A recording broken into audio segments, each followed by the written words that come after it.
Hello दोस्तों, मेरा नाम है राहुल और आप देख रहे हैं learn physics chemistry with Rahul sir. आज हम देखने वाले हैं रेखाएं कौन लाइन्स एंड एंगल्स, है ना। ये चैप्टर 9 का है। यहाँ से ज्योमेट्री स्टार्ट होती है ना। और क्योंकि यहाँ से स्टार्ट होती है तो ये चैप्टर हमारे लिए बहुत ही इंपॉर्टेंट है, क्योंकि यहीं से हमको सब ज्योमेट्री समझ आने वाली है। तो चलिए इसको शुरू करते हैं ना। तो सबसे पहले हमारा क्या है? रेखा। क्या है? रेखा। तो रेखा क्या होती है? देखिए, ये क्या होगी? एक रेखा। कब? जब दोनों और इसके एरो लगाओ ना। ये क्या है? एक रेखा। ये एरो क्या बताता है कि ये और भी दूर जा सकता है ना। ये और भी दूर जा सकता है। ये पॉइंट यहाँ पे एंड नहीं हो रहा, इसका मतलब ये है कि ये और भी दूर जा सकता है ना। जहां भी एंड हो वहां पे हम एरो लगाएंगे, मतलब क्या है, बस बताएंगे कि ये और भी दूर जा सकता है, इसलिए हमने वहां पे एरो लगाया, है ना। बाकी हम तो इतने इतने बड़े छाप सकते हैं इसमें। ये हो गया ना। रेखा क्या है? वैसी रेखा जो निरंतर बढ़ती जाती है उसको बोलते हैं रेखा, है ना। इसको इंग्लिश में बोलते हैं लाइन। इंग्लिश में बोलेंगे लाइन। कब बोले इसको इंग्लिश? जब दोनों तरफ एरो लगा रहेगा तो उसको बोलेंगे लाइन, है ना। उसके बाद क्या है मेरे पास? रेखाखंड। उसके बाद क्या है? रेखाखंड। देखिए, इसी में क्या किया हमने? इसको तोड़ दिया इधर से ना, इधर से तोड़ दिया और यहाँ पे लगा दिया बिंदु, यहाँ पे लगा दिया बिंदु। अब ये क्या हो गया? रेखाखंड। ये क्या हो गया? रेखाखंड। मतलब इसको तोड़ के एक रेखा का एक हिस्सा है, इसको बोले से रेखाखंड। इसको इंग्लिश में बोला जाता है लाइन सेगमेंट। इसको इंग्लिश में बोलेंगे लाइन सेगमेंट। कब? जब इसको एक रेखा से तोड़ के किसी बीच वाले हिस्से को यहाँ पे रखेंगे तो उसको बोलेंगे रेखाखंड, या इंग्लिश में बोलेंगे उसको लाइन सेगमेंट, है ना। नेक्स्ट क्या है हमारे पास? किरण। क्या है? किरण। इसमें क्या होता है? एक होता है एंड पॉइंट और दूसरा होता है एरो वाला, है ना। मतलब ये एक ही ओर से बढ़ सकता है, ध्यान दीजिएगा कि ये एक ही ओर से बढ़ सकता है। इसको बोलेंगे किरण, है ना। इसको क्या बोलेंगे? किरण। एक तरफ एंड पॉइंट होता है, दूसरी तरफ एरो लगा होता है, इसको क्या बोलेंगे? किरण। इंग्लिश में इसको बोला जाएगा रे। R A Y. इसको क्या इसको बोल रहे हैं? रे। R A Y. इसको क्या है? एक तरफ एंड पॉइंट, दूसरी तरफ एरो, मतलब ये दूसरी तरफ से बढ़ सकता है, एक तरफ से नहीं बढ़ सकता। यहाँ इसका एंड पॉइंट है, इसको क्या बोलेंगे? किरण, है ना। नेक्स्ट क्या हमारे पास? लंब किरण। मेरे पास क्या? लंब किरण। मान लीजिए मेरे पास कोई रेखा है ना। मेरे पास क्या है? एक रेखा है, इसी को लेते हैं ना। रेखा है, इस पे एक ऐसे एक किरण को लाके जोड़ दिया ना। इसका एंड पॉइंट यहाँ पे, यहाँ पे, इसका एंड पॉइंट यहाँ पे। और अगर ये एंगल मेरा 90 बन जाता है तो इसको क्या बोलेंगे? लंब किरण। किसको? ये जो किरण है ना, ये जो किरण है उसको बोलेंगे हम लंब किरण। कब? जब यहाँ पे एंगल 90 बन गया तो उसको बोलेंगे लंब किरण, है ना। नेक्स्ट हमारे पास क्या है? संधिभाजक किरण, है ना। नेक्स्ट हमारे पास क्या है? संधिभाजक। मान लीजिए मेरे पास ये वाला है ना। मान लीजिए मेरे पास इस तरह की आकृति, इसको नाम देते ए ओ बी, है ना। और यहाँ मान लीजिए एम, ये था। अब यहाँ से यहाँ तक, है ना। इस एंगल को ना एम ओ बी को अगर बीच में, इसके बीच में अगर एक ऐसा किरण खींचे जो इसको बराबर हिस्से में बांट दे ना, ये हिस्सा और ये हिस्सा मेरा अगर बराबर हो जाए, इसको बोलेंगे क्या है? ये जो किरण है एन वो एक संधिभाजक किरण है। किसको संधिभाज कर रहा है? एम ओ बी को। संधिभाज का मतलब होता है उसको बराबर हिस्से में बांटना, है ना। एंगल एम ओ बी को ये बराबर हिस्से में बांट रहा है। कौन सी किरण? O N. तो उसको बोलेंगे ओ एन, यहाँ पे क्या है? संधिभाजक किरण, है ना। कब बोलेंगे? जब ये 90 डिग्री को बीच हिस्से से काट दिया तभी इसको बोलेंगे। अगर ये 30 होता और ये 60 होता तो इसको संधिभाजक हम नहीं बोलते। हम इसको तभी बोलेंगे केवल जब ये मेरा इसको बराबर हिस्से में काटेगा, है ना। नेक्स्ट हमारे पास क्या? प्रतिच्छेदी रेखा है। प्रतिच्छेदी रेखा है ना, इसको मिटा देते हैं। देखिए, हमारे पास दो रेखा है ना। कौन सी रेखा? दो सीधी रेखा है ना। एक और क्या होता है, मान लीजिए किसी तरह से इसको क्रॉस कर दिया, इसको प्रतिच्छेद कर दिया ना, इसको बोलते हैं प्रतिच्छेद करना, इसको क्रॉस कर दिया, इंटरसेक्ट कर दिया, इसको बोलेंगे क्या, प्रतिच्छेद करना। कब, जब ये एक दूसरे से होकर निकल रहा है ना, ये दोनों रेखा एक दूसरे को काट के निकल रही है, इन दोनों को रेखा को क्या बोलेंगे, प्रतिच्छेदी रेखा है। नेक्स्ट क्या हमारे पास क्या, अप्रतिच्छेदी। अगर यही रेखा है ना, अगर यही रेखा एक दूसरे को नहीं काटती, अगर यही रेखा एक दूसरे को नहीं काटती तो हम इसको क्या बोलते हैं, अप्रतिच्छेदी रेखा। अप्रतिच्छेदी रेखाएं जो होती है वो हमेशा पैरेलल होती है, वो हमेशा समांतर होती है। मतलब क्या हुआ समांतर, मतलब उनके बीच की जो दूरी है वो हमेशा सेम होती है ना। मान लीजिए यहाँ पे ए था इसका दूरी, तो यहाँ पे भी इसका ए होगा, और आगे जब हम आगे नापेंगे तो वहाँ भी सेम होगा, वहाँ हमेशा दूरी सेम होगा, साथ में उसका एंगल भी सेम होता है। ये जो एंगल होता है ना, ये जो एंगल होता है ये हमेशा 90 का होता है, तभी इसको हम पैरेलल बोलेंगे। ये जो पैरेलल रेखाएं होती है ये हमेशा कहीं भी है ना, हमेशा एक साथ चलेगी, लेकिन कहीं एक दूसरे को इंटरसेक्ट नहीं करेगी, कहीं एक दूसरे को प्रतिच्छेद नहीं करेगी। इन दोनों रेखाओं को क्या बोलेंगे, अप्रतिच्छेदी रेखा है ना। नेक्स्ट क्या हमारे पास क्या है, तिर्यक रेखा। क्या है, तिर्यक रेखा। देखिए इसमें क्या है, हमारे पास मान लीजिए दो तरह के रेखा है ना, दोनों पैरेलल है या कुछ भी हो सकता है, हम कभी उन्हें देखेंगे। ये रेखाएं पैरेलल हो भी सकती है, नहीं भी हो सकती है, ये दो रेखाएं है ना। अब एक क्या है, इसमें तीसरी रेखा आती है, ये जो रेखा है ना, अगर इसको हम नाम देते ए बी सी डी, इसको नाम देते हैं एम, इसको देते हैं एन। यहाँ पे जो रेखा एम एन है ना, रेखा एम एन, ये इसको क्या बोलेंगे, एक तिर्यक रेखा। कब, जब ये दोनों रेखाओं को काटता है, जिसको बोलेंगे तिर्यक रेखा।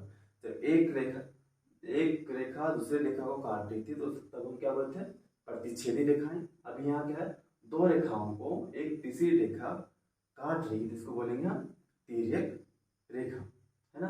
अब चलिए हम आगे इसको एंगल से पढ़ते हैं ना, हम लोग एंगल्स को देखते हैं ना। उससे पहले अगर वीडियो अच्छी लग रही है तो लाइक करें और चैनल को सब्सक्राइब करें और हमें सपोर्ट करें, क्योंकि ये नया चैनल है और नए चैनल को सपोर्ट की बहुत जरूरत होती है ना। चलिए आगे देखते हैं हम लोग। आगे क्या है मेरा, न्यून कोण। न्यून कोण से पहले समझते हैं कोण क्या होता है ना। कोण क्या होता है, सबसे पहले हमें किरण पढ़ाता है ना। किरण क्या होता है, एक तरफ से होता है एरो, दूसरी तरफ से एंड पॉइंट, इसको बोलते हैं किरण, है ना। इसी प्रकार के एक और किरण को जब एंड पॉइंट से ही जोड़ा जाता है ना। यहाँ पे दूसरा किरण था, उस किरण को हमने एक ही एंड पॉइंट पे जोड़ दिया, एक ही बिंदु पे दोनों का एंड पॉइंट रखा, दोनों को जोड़ दिया, तो यहाँ ये जो बना इसको बोलेंगे हम एंगल, है ना। मान लीजिए मेरे पास यहाँ पे O है, यहाँ पे P है, यहाँ पे Q है ना। तो यहाँ दो किरण मेरे पास OP और OQ, दोनों को हमने एंड पॉइंट से जोड़ दिया।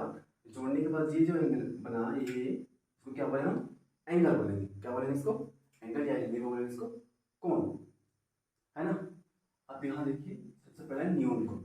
सबसे पहले क्या है, न्यून कोण। न्यून कोण का मतलब होता है जब कोण 90 से कम बनता है तो उसको बोलते हैं न्यून कोण।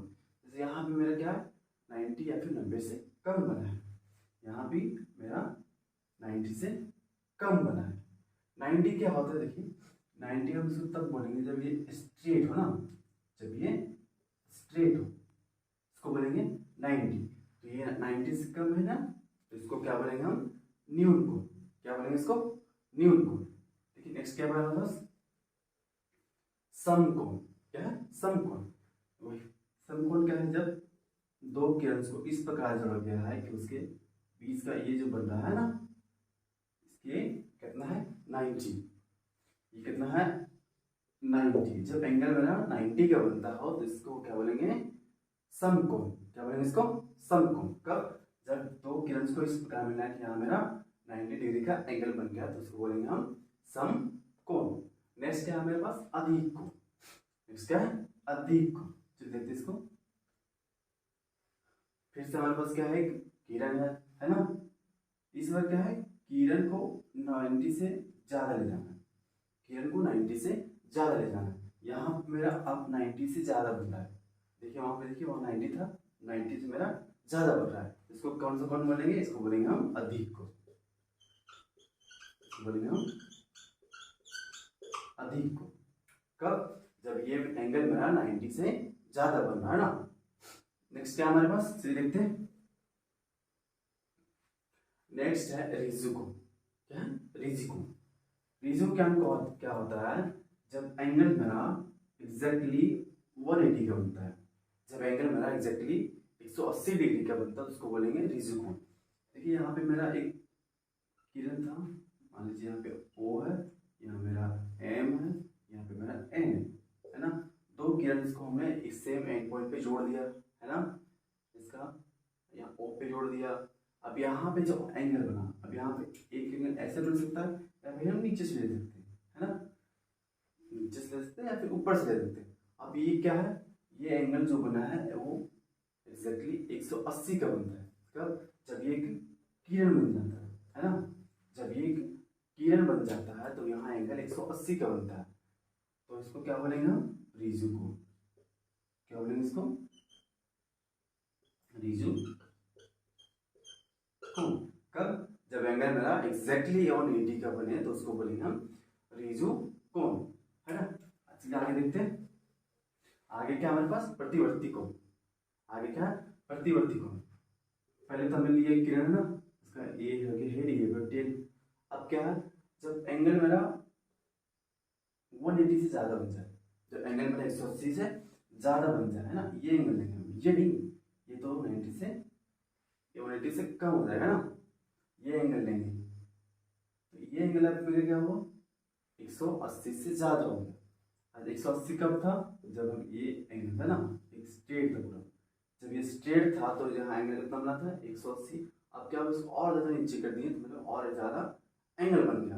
अब ये 180 से ज्यादा बन रहा है, जिसको बोलेंगे हम प्रतिवर्ती कोण। इसको क्या बोलेंगे हम, प्रतिवर्ती कोण, है ना। तो नेक्स्ट देखते हैं, नेक्स्ट हमारे पास क्या है, पूरक कोण, है ना। ये सब हमारे पास हो गया, ठीक कर लेते हैं। इसका पूरक कोण क्या है, पूरक। ये क्या होता है, एक्चुअली में एक पेयर होता है। क्या होता है, पेयर। ऐसा पेयर जो मिलके, मान लीजिए 9 है ना, 40 प्लस 50 डिग्री लिखेंगे ना, 40 प्लस 50, 40 और 50, ये एंगल्स है ना। एक में कितना बना, मान लीजिए हमने यहाँ बना दिया 40, है ना, 40 यहाँ पे बनेगा, ये बना दिया हमने 40, है ना। दूसरा बना देते हैं हमने 50, ये 50 आ गया ना। तो ये इस 40 और 50 अगर दोनों को जोड़ने पे मेरा कितना आ जाए, 90 आ जाए। 40 और 50 को जोड़ने पे कितना आ जाए, 90 आ जाए, तो उसको क्या बोलेंगे, पूरक कोण, है ना। ये दोनों क्या है, एक पूरक कोण का युग्म है ना। एक ऐसा पेयर जो मिलके कितना बनाता है, 90, उसको क्या बोलेंगे हम, पूरक कोण, है ना। समझ गए ना, 40 प्लस 50 हो सकता है, या फिर 30 प्लस 60, है ना, या फिर 70 प्लस 15, कुछ भी हो सकता है जो मिलके 90 बना दे, है ना, उसको बोलेंगे हम पूरक कोण। चलिए नेक्स्ट देखते हैं हमारे पास क्या है। इस बार हमारे पास है, देखते क्या है, समपूरक कोण। क्या है, समपूरक कोण। समपूरक कोण क्या है, अभी हमने क्या पढ़ा, वैसा पेयर जो मिलके कितना बनाता है, 90। इस बार क्या, सेम वैसा पेयर जो मिलके 180 बनाता है ना। मान लीजिए 120 था और साथ में जोड़ दिए 160 को, तो मिलके कितना बन गया, 180। वैसा पेयर जो मिलके कितना बनाएगा, 180 डिग्री बनाएगा, उसको बोलेंगे हम संपूरक कोण, है ना। पहला एंगल मेरे पास क्या था, 60 का है ना, पहला मेरे पास 60 का था, ये हो गया। दूसरा क्या है, 120 का, दूसरा क्या है, 120 का, ये का हेड हो गया 88। अब यहाँ से 120 ले जाते हैं, है ना, ये कितना हो गया, 120। तो ये दोनों क्या है, एक युग्म है किसका, समपूरक कोण का। क्या है, एक संपूरक कोण का युग्म है ना, एक उसका हिस्सा है, तो क्या बोलेंगे इसको, संपूरक कोण। हर किसी में भी कोई भी कौन सा होता है ना, जैसे मान लीजिए 90 या फिर 90, 180 हुआ ना, 180 पे जोड़ने पे आना ही चाहिए, तभी वो बनेगा संपूरक कोण। कोई भी इसमें एंगल आप जोड़ सकते हैं, है ना, कोई भी छोटा या कोई सबसे बड़ा वाला। मान लीजिए हमने आप इसको 179 प्लस 1 भी जोड़ सकते हैं, है ना, 179 प्लस 1 भी जोड़ सकते हैं, 170 प्लस 10 भी जोड़ सकते हैं, कुछ भी जिसको जोड़ने पे मेरा 180 आ जाए उसको बोलेंगे हम संपूरक कोण। चलिए नेक्स्ट देखते हैं, हमारे पास क्या नेक्स्ट है, नेक्स्ट है आसन कोण। क्या है, आसन कोण। चलिए देखते हैं, मान लीजिए हमारे पास एक क्या है, रेखा है, क्या है, एक रेखा, रेखा क्या बोले थे, वैसा लाइन, जिसमें सॉरी लाइन को हिंदी में बोलते हैं, इंग्लिश में बोलते हैं, है ना, क्या है ये, एक रेखा है। अब ये क्या होता है, दोनों तरफ से इसका एरो लगा होता है ना, एरो दर्शाता है कि ये दोनों तरफ से बढ़ सकता है। एरो क्या होता है कि दोनों तरफ से बढ़ सकता है। हमने यहाँ पे ये लगा दिया इतने डिस्टेंस का लाइन या फिर रेखा, इसका मतलब ये नहीं कि इतने रेखा, और भी बढ़ सकता है ना, हमने बस एरो लगा दिया कि पता चले कि ये रेखा है और ये और भी बढ़ सकता है। हम क्या देख रहे थे, आसन, है ना, आसन। ये हमने मान लिया कुछ किरण, यहाँ पे किरण पहले एन था, यहाँ पे ओ, यहाँ पे एम, यहाँ पे नया किरण डाल दी हमने पी, है ना। एक रेखा था पहले, क्या था, एन ओ एम में रेखा थी, है ना, उस पर हमने पी वो एक किरण डाल दिया, है ना। अब मुझे नहीं पता यार 90 बन रहा है, कुछ बना है ना, कुछ ही बन सकता है।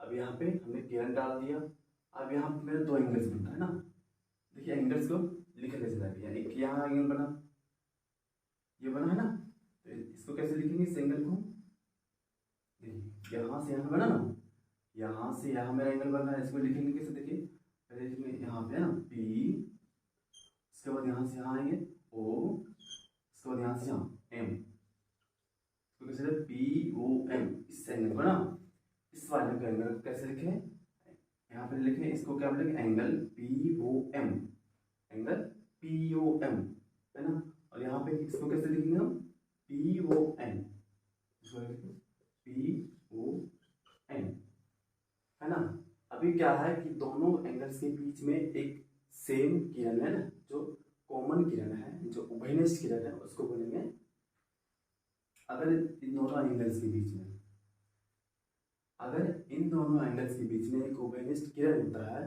तो जो एंगल बनता है उसको बोलते हैं आसन कोण, है ना, जो कोण बनता है उसको बोलेंगे आसन कोण। कब, जब इसके बीच में भी, इस एंगल के बीच में भी, इस एंगल के बीच में भी किरण सेम है, पीओ, है ना, यही पीओ से तो इसका एंगल बना ये, और ये इसका भी बना है ना, तो इसको क्या बोले हम, आसन कोण। एक और फिगर से समझते चलिए इसको, मान लीजिए मेरे पास यही है ना, यही फिगर है, अभी हमारे पास यही फिगर है। अभी देखते हैं एक और किरण लगा दी, इसमें एक और किरण लगा दी है। अब यहाँ पे मेरा फिर से दो हिस्से में बढ़ गया ये एंगल, है ना। अब यहाँ पे इस एंगल को और इस एंगल को, इस एंगल को और इस एंगल को जब हम लिखेंगे तो दोनों में एक सेम कॉमन किरण आएगा, ये वाला, है ना। इसको मान लेते, नाम दे देते हैं ओ ए, नाम दे देते इसको ओ ए।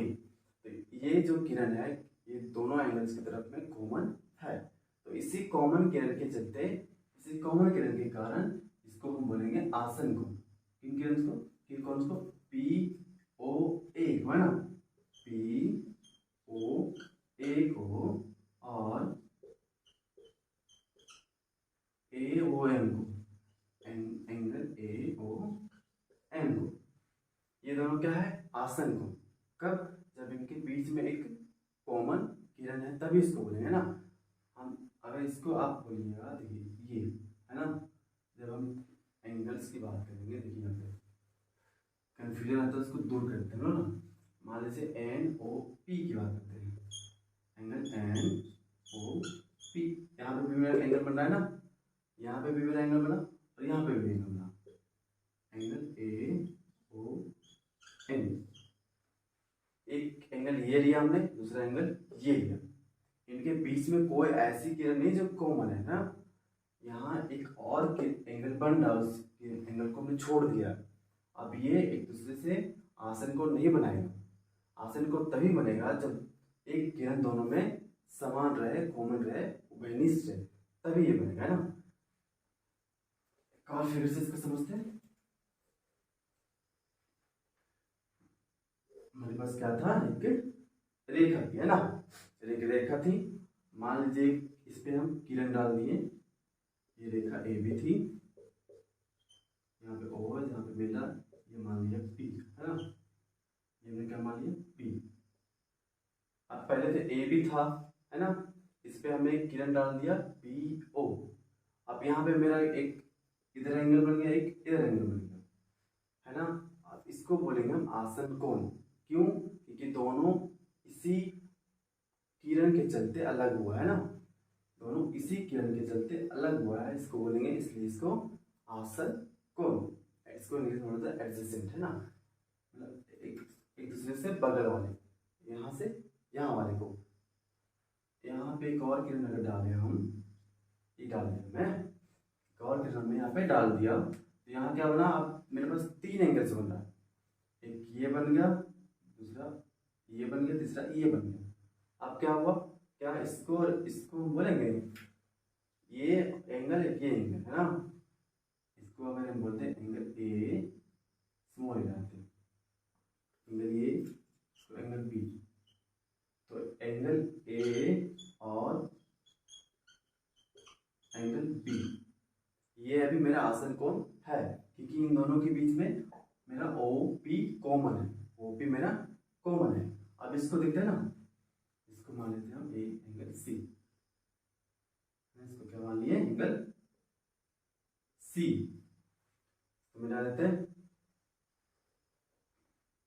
यहाँ देखिए एंगल सी है ना, एंगल सी, एंगल सी और एंगल बी, क्या इन दोनों के बीच में सेम किरण है, यहाँ पे एंगल बी बन रहा है, यहाँ पे मेरा एंगल सी बन रहा है, ये इस किरण के चलते बन रहा है, ये इस किरण के चलते बन रहा है, लेकिन दोनों में कॉमन किरण कोई नहीं है, तो ये आसन कोण मेरा नहीं होगा ना, ये आसन कोण मेरा नहीं होगा। अगर इसको कंपेयर करते हैं, एंगल सी को एंगल ए से कंपेयर करते हैं हम, तो ये मेरा बनता है एक आसन कोण। कब? जब इसको इससे कंपेयर करते हैं ना, क्योंकि इन दोनों के बीच में एक कॉमन किरण है। अगर बी को हम कंपेयर करते हैं ए से, बी को जब ए से कंपेयर करते हैं, तब भी ये मेरा आसन कोण बनता है, क्योंकि इन दोनों इसके और इसके बीच में एक सेम किरण है, कॉमन किरण है, ये वाला है ना, तभी इसको बोलेंगे हम आसन कोण। चलिए इसको समझ गए होंगे। अब आगे बढ़ते हैं। नेक्स्ट हमारे पास क्या है, रैखिक युग्म। क्या है, रैखिक युग्म। अभी हमने पढ़ा क्या, आसन कोण पढ़ लिया ना हमने अभी, यही इसका देखिए, मान लीजिए ये कौन था है ना, किरण था ए ओ बी, ये था, ये किरण था मान लीजिए ओ पी है ना, ये किरण क्या है ओ पी, यहाँ पे मेरा दो एंगल्स बना था, एक यहाँ एक यहाँ, मान लीजिए एंगल ये है, एंगल बी, इसको क्या नाम दे दिया, एंगल ए, इसको दे दिए एंगल बी। यहाँ पे हमने इसको क्या बोला था, आसन कोण। क्यों? क्योंकि दोनों कोन्स के बीच में एक ये किरण जो है सो उभयनिष्ठ है, इंग्लिश में इसको कॉमन है ना, जो दोनों में होता है उसको बोलते हैं उभयनिष्ठ। तो यहाँ भी ये दोनों में था इस किरण को, इसलिए इसको दोनों को क्या बोले, आसन कोण। तो जब दो आसन कोण का योग है ना, एंगल ए और एंगल बी को जोड़ दिया जाए है ना, जब दो आसन कोणों का योग 180 डिग्री होता है, कितना होता है 180 डिग्री होता है, तो उसको क्या बोलेंगे हम, एक रैखिक युग्म बनाते हैं। इसका क्या बोलेंगे हम, ये एक रैखिक युग्म बनाते हैं। कब? जब दो आसन कोणों का योग है ना, इससे पहले हमने पढ़ा है संपूरक कोण, उसमें भी मेरा 180 का बनता था, उसमें भी हमने मेरा 180 का बनता था, लेकिन वहां क्या कंडीशन था कि दोनों, जरूरी नहीं कि दोनों आसन कोण हो, यहाँ पे जरूरी है कि दोनों आसन कोण हो, तभी इसको बोलेंगे हम ये एक रैखिक युग्म बनाते हैं ना। अब अंत में हमारे पास क्या बच गया, शीर्षक विमुख कोण है ना। मान लीजिए हमारे पास दो रेखा है, मेरे पास दो रेखा है ना, इसको ये इस तरह से एक दूसरे को प्रतिच्छेद कर रही है ना, दो रेखा एक दूसरे को इस तरह से प्रतिच्छेद कर रही है। तो यहाँ जो एंगल यहाँ बना और यहाँ बना, ये दोनों एंगल्स क्या है? शीर्षाभिमुख कोण। ये कौन, इसको कोण को क्या बोलोगे हम? शीर्षाभिमुख कोण, है ना। अगर इसको नाम दे दिया ओ ए बी सी डी, है ना, तो एंगल ए ओ बी और एंगल सी ओ डी, ये दोनों क्या है? शीर्षाभिमुख कोण, है ना। ये दोनों क्या है? शीर्षाभिमुख कोण। और ये एंगल भी एक दूसरे से शीर्षाभिमुख कोण है, जैसे कि एंगल ए ओ सी और एंगल बी ओ डी, है ना, एंगल बी ओ डी, ये सब क्या है? एक दूसरे से शीर्षाभिमुख कोण, है ना। तो यहाँ पे हमें वीडियो दिखा, तो अगर वीडियो अच्छी लगे तो लाइक करें, चैनल को सब्सक्राइब करें।